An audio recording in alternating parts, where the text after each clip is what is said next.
U.S. So this morning, how to improve your game and why it's just simply so important to get out and spend time outdoors this spring and this summer. Coming up now on the Morning Medical Update.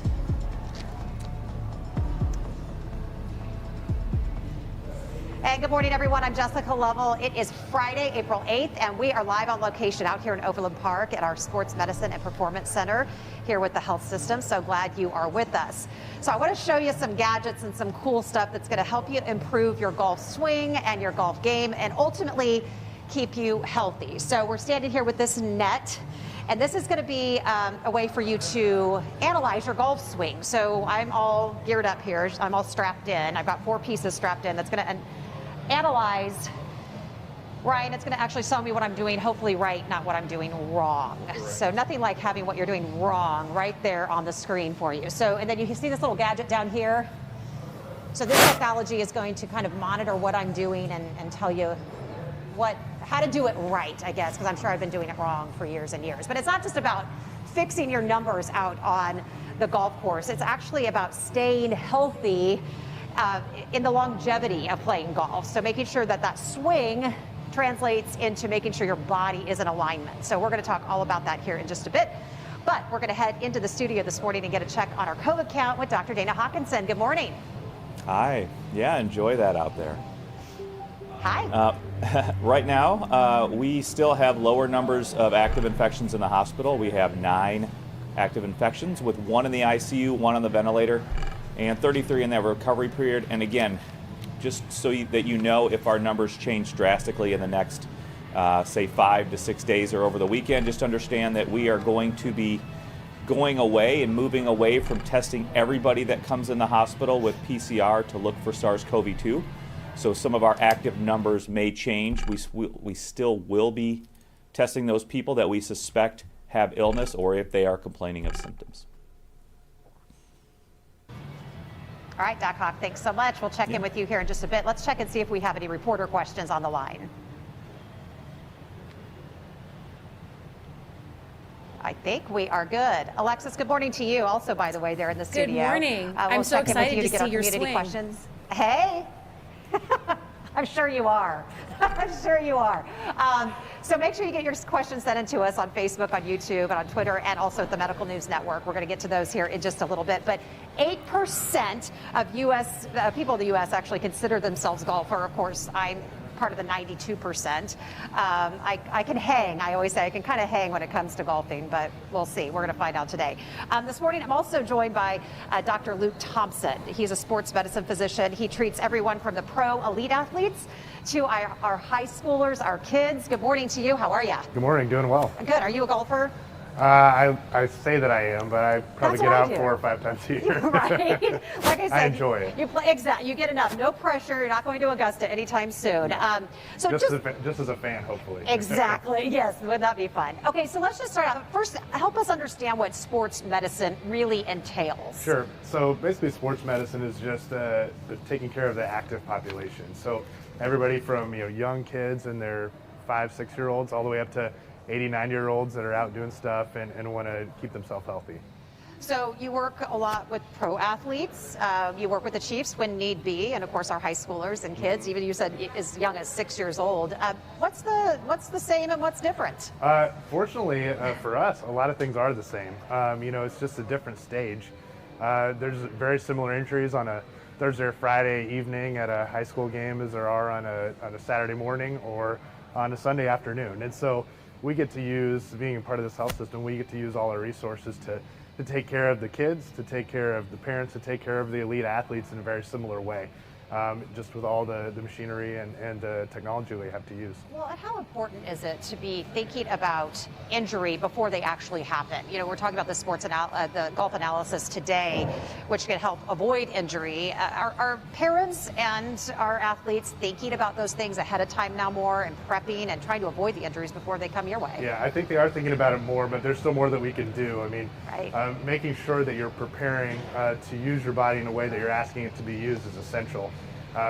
Kids are playing sports more year-round now, so they're constantly throwing, they're constantly shooting, they're constantly, working out, and so we have to be real careful, especially in the younger kids, to make sure that we're not seeing those overuse type things that occur. And so taking breaks here and there is actually a good thing in that situation. So it doesn't feel like spring outside right now, as we know. I had ice on my car this morning. Right, no, it's on its way. We promise. So people are going to want to get outside more often. I'm a gym user. I go to the gym. I like to use machines. But how do we avoid injuries when we're in the gym using machines and staying safe outside when we're kind of doing it all natural? Yeah, well, I think anything that you do, certainly in moderation, and then a variety is actually beneficial. As we were talking about, doing the same thing over and over again gets you to that point where you might have an overuse injury. And so doing things in the gym, doing things outside, switching up your routine just a little bit, kind of shocking your muscles a little bit, but easing into those activities is a great idea. So certainly, taking your activities from the gym, modifying them, being able to be outside and be exposed to fresh air and vitamin D is essential. And let's talk about that. We were talking about that before we went on air today. Just taking vitamin D a little more seriously, actually part of your health regimen. Yeah, right. Yeah, no, we're finding that it has a lot of health benefits. Certainly, like I was talking about, if there's anything, moderation. Going out and getting sunburnt every day is not recommended. Just being exposed to the sun, getting a little bit of the sun's rays is for sure helpful. Yeah, doing it in a healthy manner. So let's talk about it, because I know you treat the Chiefs again when they need to be treated. But what about the rest of us? Yeah. Non-pro athletes. What is some good exercise advice you have for us? Yeah, I mean, I think just getting in a situation where you are exposed to exercise on a regular basis, you have the ability to work your body regularly. Us weekend warriors, 40 plus or minus, when we go out and we just play softball on a Saturday afternoon and we go from 0 to 60, those are when those injuries occur. And you get the ankle sprains, the knee injuries, the Achilles injuries, the shoulder injuries.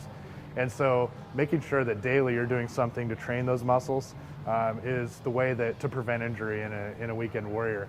As opposed to a kid who's so active all the time, we see kind of the opposite problem. We see those overuse injuries where they're throwing 100 pitches a day, and then they start to have a little bit of elbow soreness or shoulder soreness, or they're out running and jumping all day, and so they're getting knee soreness. And so finding those activities to just supplement your exercise as a kid is essential too. Well, and especially people are living longer, and they're living longer because they're working out. But if they want to keep working out as part of their lifelong goal, they have to make sure that they're taking care of themselves along the way, right? Yeah, for sure. All right, so I think over your shoulder they're teeing off in Augusta. So let's talk a little golf. You say you hit the golf course a few times a year when you can, just for fun. Yeah.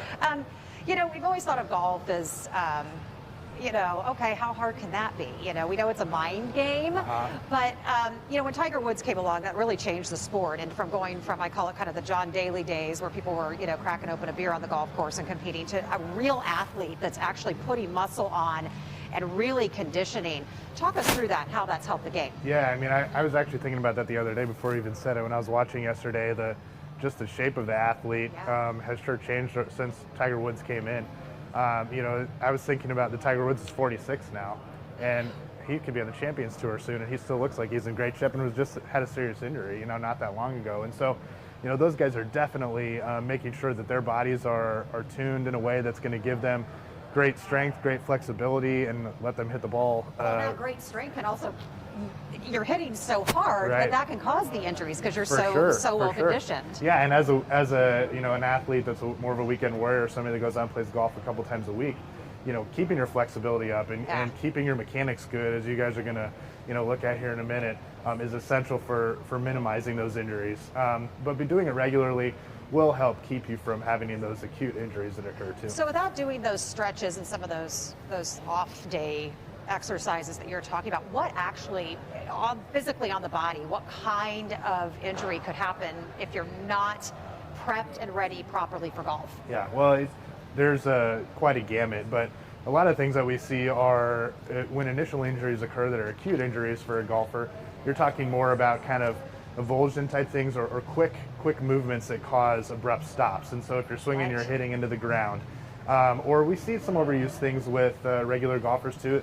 There's a reason there's something called golfer's elbow. You've probably heard of tennis elbow. There's golfer's elbow too.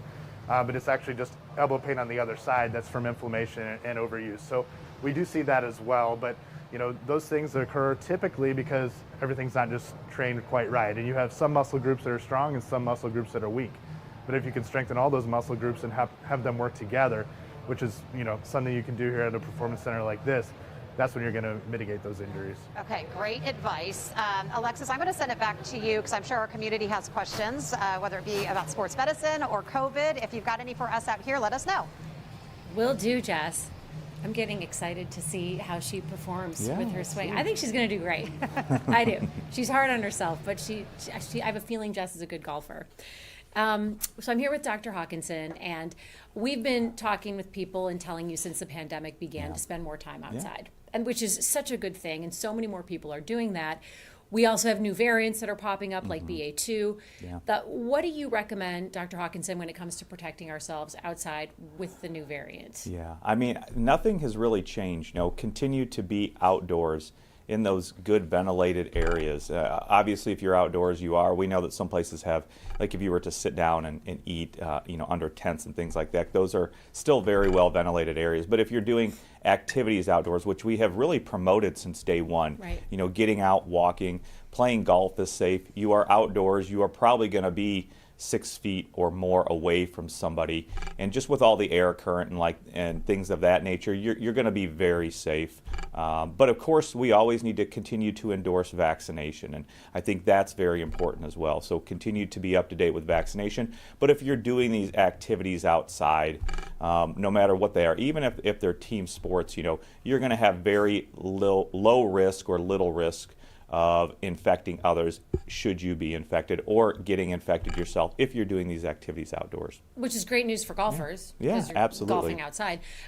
When it comes to clubs and carts, you're not always golfing with people that in your party that you came with. Sometimes you go on your own, get paired up with someone else. So what's the best advice you can give to golfers when using clubs and carts and golfing with people not in your bubble? Yeah. Again, I think we still have to go back, be vaccinated, be up to date, be protected.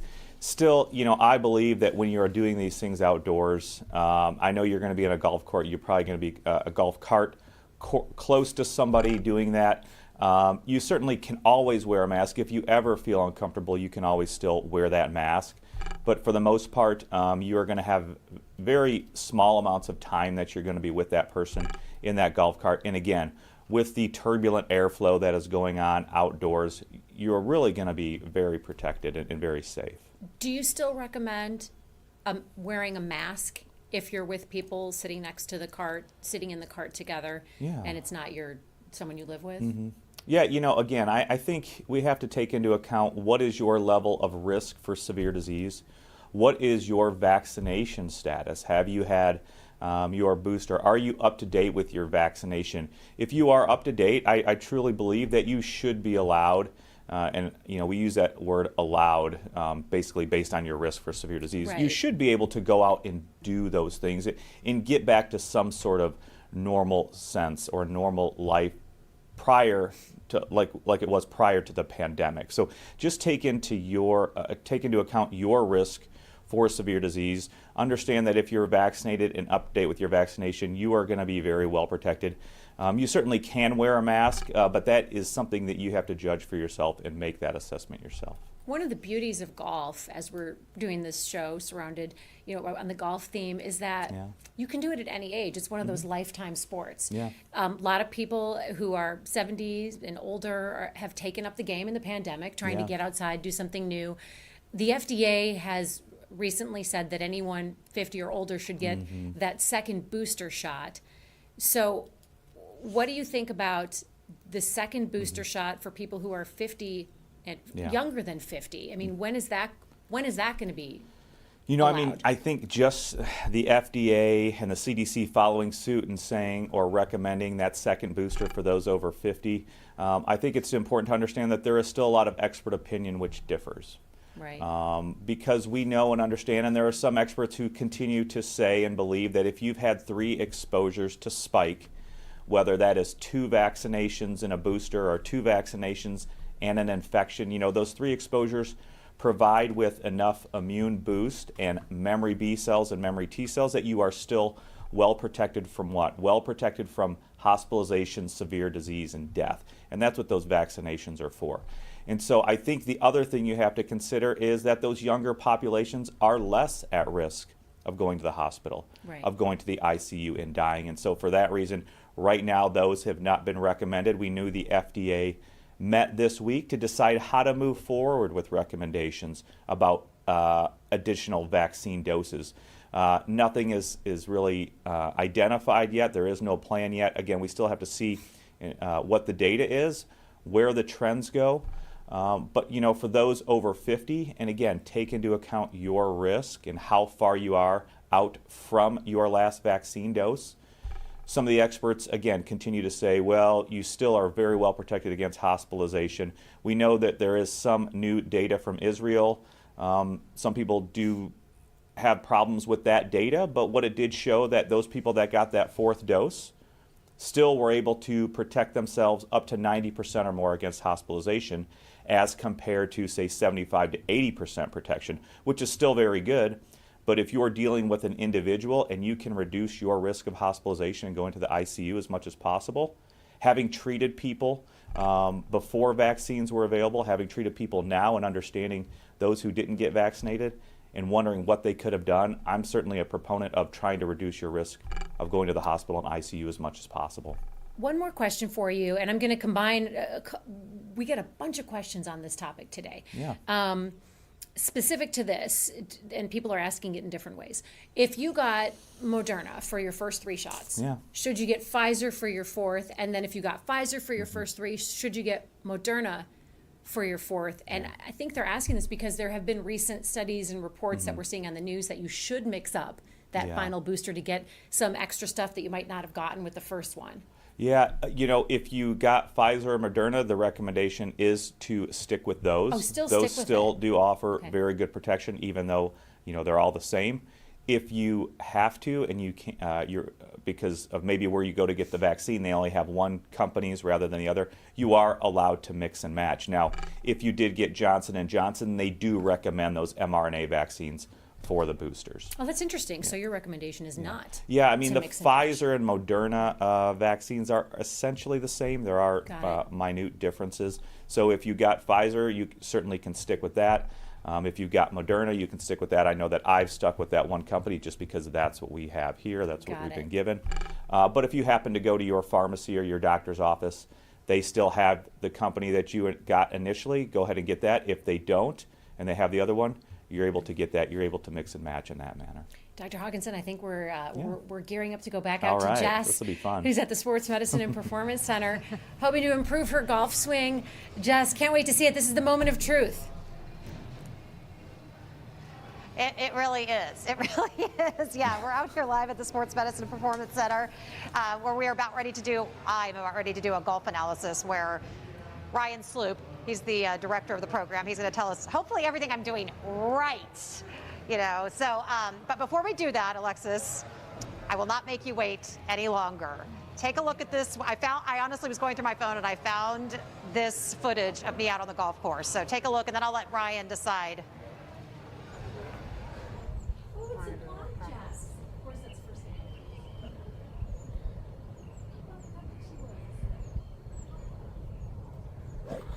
I was on practice training. Shit, fuck.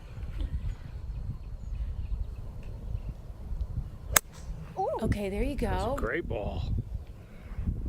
Great ball. Yeah, Right. Who said great? Who is it? The person taking the Hey. video? probably. I said I could hang. I said I could hang. And so You Ryan can. Sloop, he's the director of the program out here. How did I do? That looked great. That was a good strike, good posture, and good movement through the ball. First time doing it, right? Yeah. That was perfect. Yeah, perfect. Okay, so let's talk a little bit about this swing analysis program. Who's it available to? And then we're going to walk through the process. So this is called the K-Vest Swing Motion 3D swing analyzer, and we've treated and seen golfers as young as 13 all the way up through 85, I believe. So what this technology allows us to do is to kind of see how your body is moving through the golf swing in real time. It gives us live feedback, so it can kind of tell us how the different segments of your body are moving at different points in the swing, so we can kind of improve efficiency and make sure that the things that are supposed to be moving are moving, and the things that aren't supposed to be moving are kind of staying mobile, or excuse me, stable. Right, and so we of course wanted to help your golf game, but Correct. really helping to keep injury away, correct? Correct. So this is a very versatile piece of technology. It's used by both fitness, medical professionals and teaching professionals alike. We use it here more to improve your physical capabilities. We're not trying to change your swing per se and make you a better golfer in that sense. We want to give you better physical tools so that you can perform better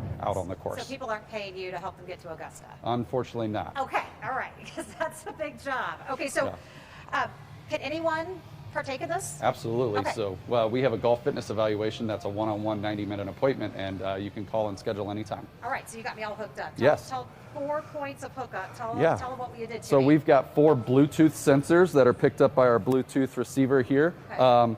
The first one is going to be around her pelvis and core here. The second one on her back, up around her thoracic spine, where we get a lot of our upper body rotation. The third one is going to be on her lead elbow. Okay, that's kind of the driver of the upper body swing, and then down on the wrist and hand of the lead hand as well. All right. So now what do we do? What's next? Okay, So, then tell people what we're going to be able to see. So like I said, this gives us real feedback. You can see her avatar is moving as she moves. And we've got some tile metrics up here. So after she takes a swing, we're going to be able to see what's called the transition sequence. So we're going to be able to see how each segment moves and in what order, because there is actually a correct order your body is supposed to move in. All right, should we just jump right in? Absolutely. So let me click a button and then you'll be ready to swing. And I'm going to swing at my full. Absolutely. We want you to force. swing a regular, normal swing as if you're on the golf course. Go Okay. ahead. You're ready. Okay. It's all right. Now, it takes a second to think, but once it beeps, you can swing again. Okay. There we go. Go ahead. Beeped. Good. That was a better swing. So after each swing, you're looking at I that. am looking just to kind of look for consistency to see if each swing is kind of giving us the same results or if you're kind of all over the map. There you go. So can you tell anything? Yes, What am I in doing a- wrong? What am I doing right? On that previous swing, your body was in the correct transition sequence, so Okay. that's very good. And truly, we little- don't care little- about little the divot. yeah, little divot there. Hit that one a little fat. Thank God this isn't real grass. So we can see here on that particular swing, her pelvis was the first segment to move. And and what's it supposed to say? It should be 1, 2, 3, 4. So we're at least kind of in the same order, but that just means your pelvis and your torso Okay, so kind of let's moved see. at I'm the gonna same do time. it. Clip, keep it there. Let me see if I do it right this time. So it'll take a second to kind of calibrate. And there, that was 1, proper 2, 3, sequence. 4, baby, Exactly. right Very there. good. Nice job. My work is done here. Yep. I mean, it's perfect. All right, I'm going to try this one more time, Alexis. 1 for the road, 1 for the weekend. And then Alexis, you're up next. I'm getting you out here. Great strike. Is it good? All right. My work is done here, guys. Thank you so much for this. This has been fantastic. I'm going to send it back to you, Alexis, so you can kind of wrap us up for the weekend. And just, I want you to have a great weekend. Have a great Friday, everyone. Well, how convenient. She's golfing and Right. she's done. Yeah. Heading into the weekend. We're never going to see her today. First, wait. First, she leaves us Right. high and dry eating that delicious sandwich at Yeah, the K. that was- Now she's golfing. All right, Jess, have a great. I think it looks good to me. I've never golfed before, but looks good from this. Looks like from the master's cheap level seats. to me. Yeah, exactly. Master's level. All right, Jess, have fun. We do have some really good community questions that are coming in, and they're all for Dr. Hawkinson. So let me just pull it up. We have a couple different questions about kids ages 5 to 11, Yeah. when they'll get a booster, and then another question from Melissa on when can kids 5 and under get the vaccines. Yeah. So the 5 to 11 booster, and remember, boosters can be given from 12 and up if you are 12 years old. And this kind of goes back to that first question we had. If you are 12 years old, 12 to 18, you should be getting that Pfizer dose, even if you got Moderna first.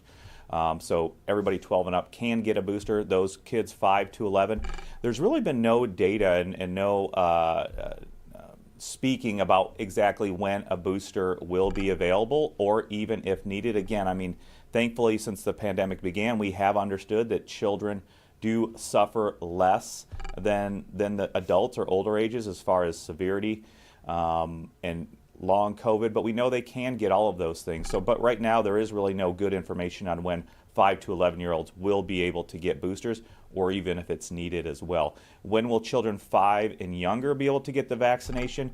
You know, we were hoping and thinking it was going to be in the spring. It seems to always be pushed back. They are continuing to analyze the data and finally make those recommendations, but I haven't heard anything more other than a few weeks ago when they said, well, maybe it'll be April or May. Obviously, we're in the middle of April now, so we are still waiting for those final recommendations. Melissa wants to know, or actually, no, this is Neva.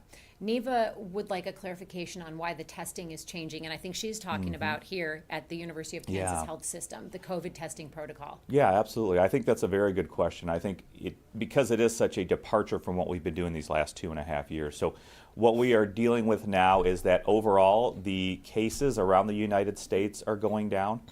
The cases in our community have been lower. We know that there hasn't been that surge. We know that other places around the metro and the communities have also stopped that. We have taken into account the fact of how many people have either spread it to each other in the hospital, whether that's workers spreading it to patients or patients spreading it to the workers, things of that nature. We are still wearing our PPE. We are still wearing our masks and things of that nature, so that will keep you safe as well. So I think mostly it is due because of, number one, the community activity of the virus. We know that it is still present, it is endemic, but it is at a lower level. The other issue we have is that you have more immunity, population immunity, with people getting vaccinated and infected or reinfected, things of that nature. But a lot of it has to do with the actual community levels. Now, certainly we can pivot back to testing all admissions, and if we see a surge in cases and hospitalizations, we will certainly do that. But right now, with the low level of community transmission, we believe that it was a safe time to go ahead and make this pivot to stopping universal PCR testing for all admissions and really only testing those people that we have suspicion of having disease. Joe Ellen has a question. I think this is super interesting. Would it be possible to get a vaccine to prevent infection as opposed to preventing hospitalization? Well, you know, certainly what we have seen that people who have been vaccinated, whether it was the initial vaccine time period where it was just 2 doses, whether it was the time period of the 3rd booster and now this 4th booster, you know, we have seen evidence and data signals that support the fact that if you are 3 months or less out from that vaccine dose, you actually do have protection against infection. Now, of course, that was a time when a lot of people were wearing masks, and so masks are going to help the wearer reduce their chance of infection as well. But if you are looking at that, you are looking at what we are calling sterilizing immunity from that vaccine. Really, no vaccine has offered sterilizing immunity, meaning it blocks infection. So there is some protection from infection, but overall, as you get further out, especially more than 3 months, that protection does decrease.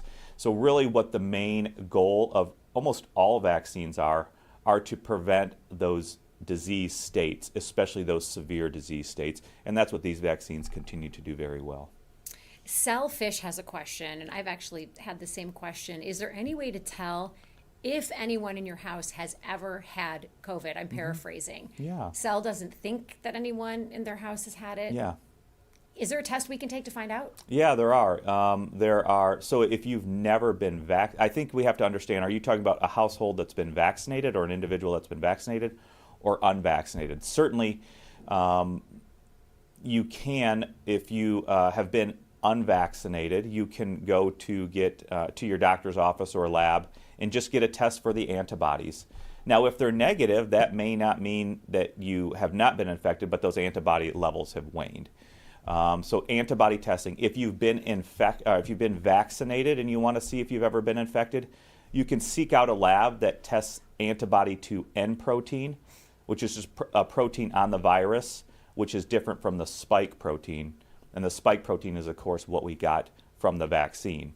Okay. So if you do the test for the antibody to N protein and it's positive, then you can understand it and realize that you had the virus, but maybe you didn't know it. The other thing you can do is there are T cell tests as well to look at your T cells to see if you've ever had exposure or infection from the virus too.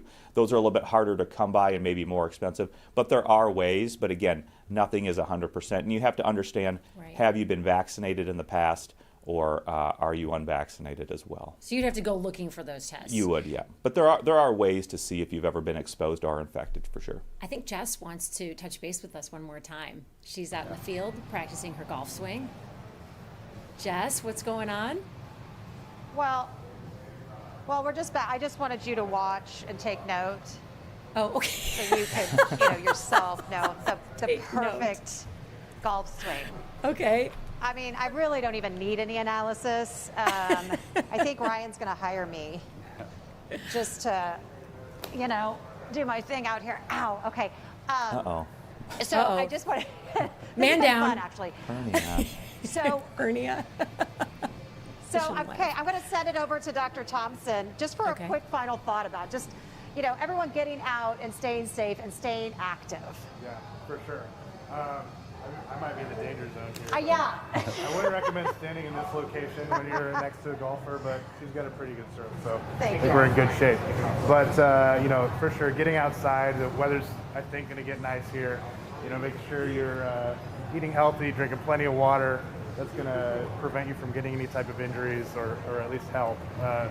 If you're going out golfing, if you're going kayaking, if you're going to go out and run a marathon. So for sure, stay active, be healthy, and if you need help, we're here at a place like this or even in our clinics if you've got an injury. Yeah, Ryan, again, thanks for being with us today. Just tell folks how they can contact you if they want to come out here and do this. Yeah, so to sign up for our golf fitness and injury prevention program or any program here, you can give us a call at 913-574-1240.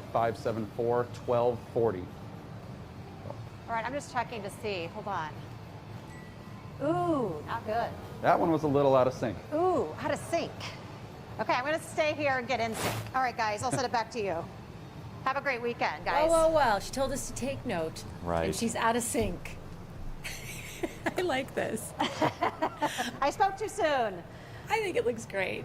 We're going to let Jess keep having fun out there, Yeah. practicing her swing. Thank you so much for being with us today. And remember, you can watch us anytime on Facebook, YouTube, and Twitter.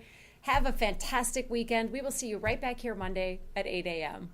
Coming up Monday on the Morning Medical Update. Frizzy hair, fast heartbeat, exhaustion, signs of stress and burnout. If you're feeling like that, you are not alone. What the experts say can help you feel healthy and better again. Join us at 8 a.m. on these social media platforms.